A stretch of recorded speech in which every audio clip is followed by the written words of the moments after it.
This is the second model power 250-ton crane I've had in my collection over the year. Got rid of the first one because I just didn't have time to bash it into what I wanted to at the time. So many years later, I dug this kit out of my collection about 2 weeks ago. I've been working on this for like 2 weeks straight.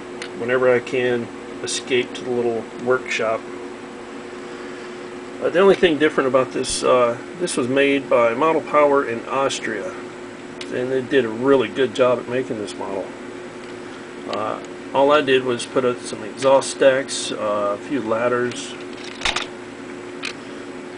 on the back here, and painted where I could, sloshed it, slopped it all over the place. Really bad paint job. I did start the decal. These are dry transfer. I need to get decals made. Can anybody tell me somebody that does decals and they're reasonable? That would help. Southland Industrial Railway, that's the name of my railroad that serves Norfolk Southern and my steel mill. And you can't have a 250-ton crane without a purpose-built crane tender, which is what I got here. This was a Bachman 6-axle depressed center flat car that I bashed into my crane tender. Scratch built all this. Took an old wheel set, painted it yellow. This is supposed to be, you know, the Mow set that goes with the crane, and Mow Shop, you know, lets them borrow their truck, but they want their truck back. That's why it's painted yellow. They milled cabling, got air tanks, diesel fuel tank.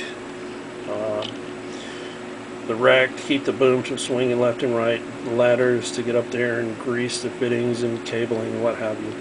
And that's basically it. Also, Split Rock Mining made a video where he was turning wheels with a wheel turning tool and, you know, doing basic freight car maintenance. And the very cool thing he shared was he took his old railroad wheels, his old plastic wheels, and put these Detail West bearing caps on them and painted them and put them on a rip track. And I thought, man, that was cool. That's a cool idea. So I didn't have the Details West bearing caps, but what I did have was it was a Model Power City Power Station kit, and it had these little round doodads that kind of looked like bearing caps, and that's what I put on this set of metal wheels and painted them. But it's just a neat detail, you know, a little small minute detail that only a few are going to, you know, catch if they see your model. But that was a really good tip, and thank you, Split Rock. You got a great railroad. A lot of people love your railroad. I, for one, love your railroad, especially the Alcos. Come on, man. Yeah. And these are Athearn locomotive wheels that I put a piece of tubing on there and just painted it.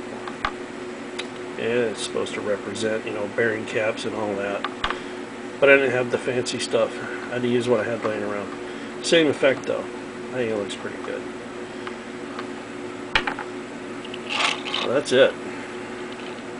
I know this isn't steel related, but I'm a huge Mow fan too. Love maintenance away. I had to have a crane on my layout, even though, you know, it's outdated and I don't think any railroads use these anymore. Got to have one on mine. That's why I still run cabooses. Yeah.